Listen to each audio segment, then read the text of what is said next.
It often gets referred to as a Springfield issue or Springfield ethics or a Springfield problem.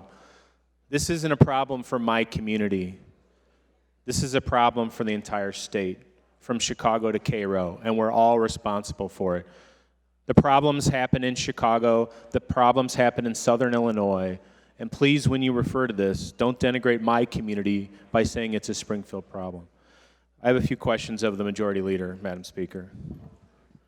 He indicates that he will yield. Thank you. Greg, can you walk me through this amendment real quick? Because I don't think I quite understood what you said. So there's 2 members appointed by the Speaker, 2 members appointed by the President, 2 members by both minority leaders. And now we've changed it from this morning to where the Attorney General, 2 members from the Office of Attorney General, one of whom shall be Inspector General, Executive Inspector General for the Attorney General, correct? Yes. And then the other person, the appointee from the Office of the Attorney General, so that's a staff member of the office? That would be either the Attorney General himself or his designee from his staff. Okay, and the same thing for Secretary of State, Executive Yes. Inspector General, and then staff, whoever the secretary or the secretary. Okay, and I think I must have misheard you because I thought you said that the governor could appoint up to 4 Republican members. 4 members appointed by the governor with no more than 2 of the appointments from the same political party as the governor. Okay, so I thought what I heard you say earlier was there could be up to 4 Republican members appointed by the governor. The way I read it, he could appoint as long as all as 4. long as he could choose no more than 2 Democrats, but he could choose 4 independents or 4 Republicans or a mix. Okay. So to the questions we asked in committee this morning, how is someone's party affiliation determined to know whether or not they are a member of the party of the governor or opposing party or things like that? And I've talked to lawyers, I've talked to different people in the political world. There's not a hard and fast way that anyone has identified to me to determine, other than self-disclosure, who is a Republican or a Democrat. Well, there's some who say you could go back and look at voting records, but then there's a question of how many records count. Well, we have we have boards and commissions that are in place currently that are subject to a partisan makeup. Right. You can only have X amount of Republicans. Right. You can only have X amount of Democrats. And I think in those cases, it's a self-reporting kind of thing or a self-policing kind of thing. I'm not sure about that. Well, when I've talked to the State Board of Elections, Representative Butler, Representative Murphy is going to give you his 3 minutes. Please continue. Thank you. Obviously, the State Board of Elections has the partisan breakdown because they can look to see if you voted in a primary.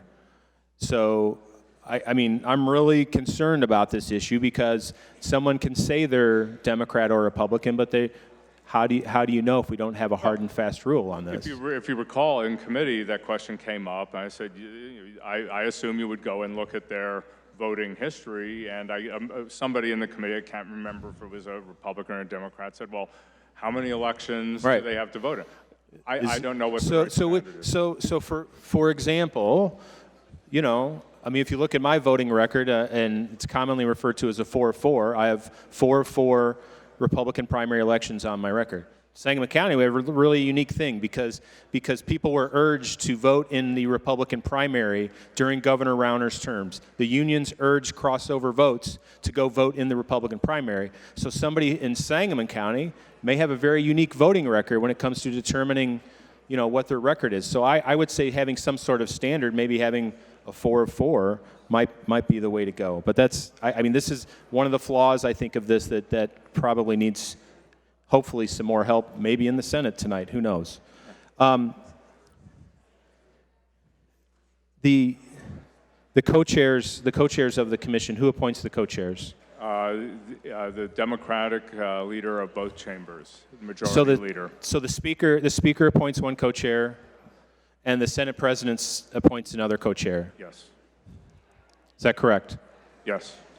Is the Senate president a registered lobbyist? Not in the state of Illinois. Not in the state of Illinois? Not in the state of, he is not registered as a lobbyist for the state of Illinois. But he is a registered lobbyist. He may be in a registered Illinois. lobbyist who lives in Illinois, who lobbies elsewhere. He's who may registered be with the city of registered Chicago elsewhere. Yeah. as a lobbyist. I don't know that on my own knowledge. Okay. So we're allowing someone who's a lobbyist in the state of Illinois to appoint the co-chair of this commission. But he is not a lobbyist under the Illinois Lobbyist Act. Okay. Again, like I said in committee this morning, we have the property tax task force that has 4 co-chairs evenly divided among the caucuses. I think this is a really good opportunity for us to work in a bipartisan, maybe a nonpartisan manner, and have equal representation. This does not ensure equal representation. If this is a politically slanted commission, it will be a politically slanted report, and it will be viewed that way by the public. We won't get to the root cause of the problems. There needs to be more balance. Again, I will vote for this because this is a step forward, but hopefully we can address some of those situations.